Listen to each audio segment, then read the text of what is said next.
میرا مولانا عبدالوہاب صاحب سے چوتھا اور آج کی مجلس کا آخری سوال یہ ہے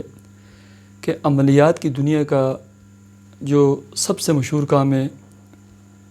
وہ انسانی قسمت کا حساب و کتاب ہے۔ آج کی بات کرتا ہوں کہ آج مجھے ایک خاتون کی واٹس ایپ پہ کال آئی، مجھے کہنے لگی کہ میری بیٹی کا رشتہ آیا ہے، ہم اس لڑکا جو ہے جو ہمارا جنی داماد بنے گا اس کی تصویر ہم آپ کو بھیجتے ہیں، آپ حساب لگائیں آیا یہ میری بیٹی کا رشتہ اس کے ساتھ جنی اچھے طریقے سے یہ قائم ہوگا اور ازواجی زندگی ان کی خوشگوار گزرے گی یا یہ رشتہ ناکام ہوگا۔ میں نے ان کو بڑا سمجھایا۔ اس حوالے سے ہم مولانا عبدالوہاب صاحب سے جو ہے نا میں سوال کرتا ہوں کہ یہ جو عاملین حساب کرتے ہیں، ذائچہ نکالتے ہیں، نقشے بناتے ہیں، آپ اس حوالے سے آپ کے تجربات مشاہدات اس حوالے سے کہتے ہیں، کیا کہتے ہیں؟ قرآن و سنت میں اس حوالے سے ہمیں کیا رہنمائی ملتی ہے؟ مولانا عبدالوہاب صاحب سے میرا یہ سوال ہے۔ دیکھیں،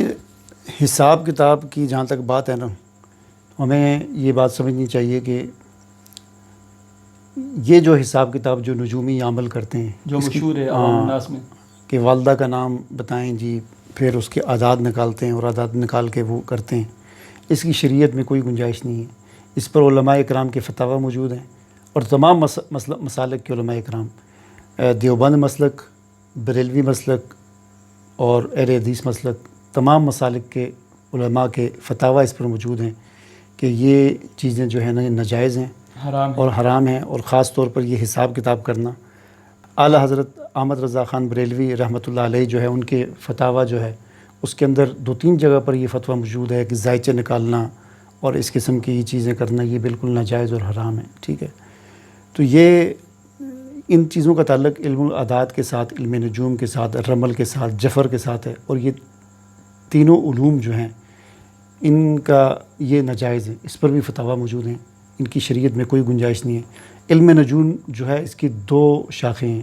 ایک کا تعلق نجوم ستاروں کے ساتھ اور سفر کے ساتھ، اور وہ ٹھیک ہے، جائز ہے، لیکن یہ قسمت کے ساتھ جو اس کا تعلق بتایا جاتا ہے یہ بالکل غلط اور ناجائز ہے۔ چونکہ یہ اس میں غیب کی باتیں بتائی جاتی ہیں اور غیب کے بارے میں ہمیں قرآن و سنت میں پتہ چلتا ہے، غیب اللہ کے علاوہ کوئی نہیں جانتا، اور اس قسم کے حساب کرنے والوں کو شریعت کی اصطلاح میں عراف اور کاہن کہا جاتا ہے۔ یعنی جو غیب کی باتیں بتاتے ہیں نا تو ان کو عراف اور کاہن کہا جاتا ہے، اور اس پر صحیح احادیث موجود ہیں۔ حضور نبی کریم صلی اللہ علیہ وسلم کی ایک حدیث میں آپ صلی اللہ علیہ وسلم نے فرمایا کہ من اتی عرافا فسألہ عن شیء فصدقہ لم تقبل لہ صلاۃ 40 یوما، کہ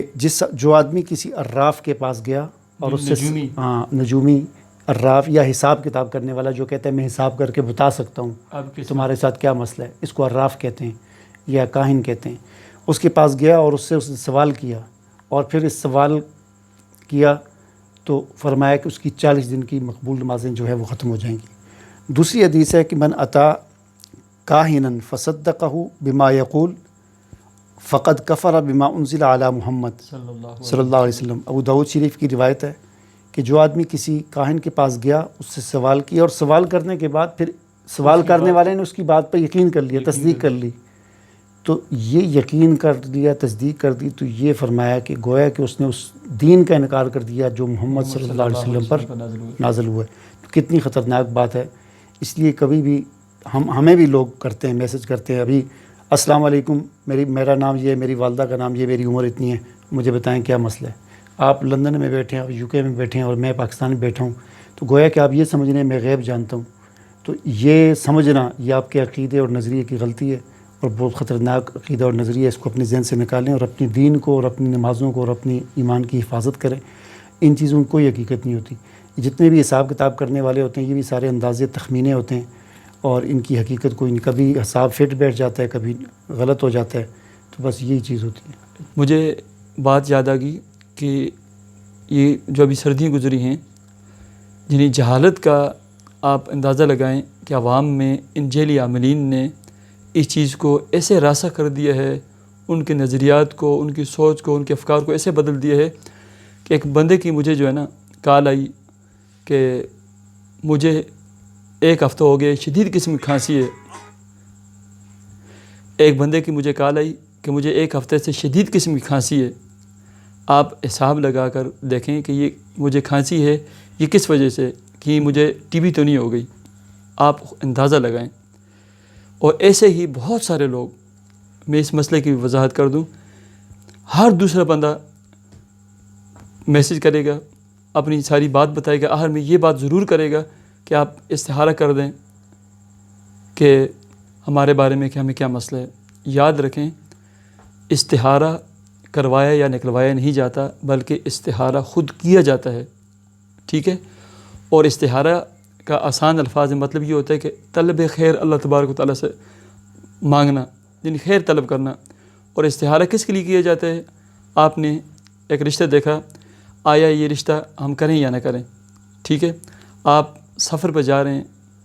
اس سفر کے بارے میں استخارہ کریں، یعنی دو کاموں میں سے ایک کام کے لیے کہ ہم یس یا نو کے بارے میں۔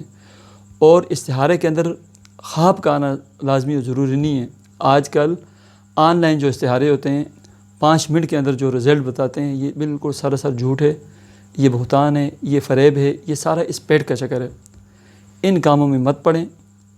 اپنے آپ کو قرآن سے، نماز سے، استغفار سے اور دعا سے، جیسے میں ہر ویڈیو میں یہی رونا روتا ہوتا ہوں کہ نماز کا اہتمام کریں، رزق حلال کھائیں، صدقہ خیرات دیں، دعا مانگیں اور کثرت سے استغفار پڑھیں، کثرت سے استغفار پڑھیں۔ یہ ہماری جو ہے اس میں دنیا کی زندگی بھی کامیاب ہوگی اور ہماری آخرت بھی کامیاب ہوگی۔ ہمیں اجازت دیجیے، اللہ حافظ۔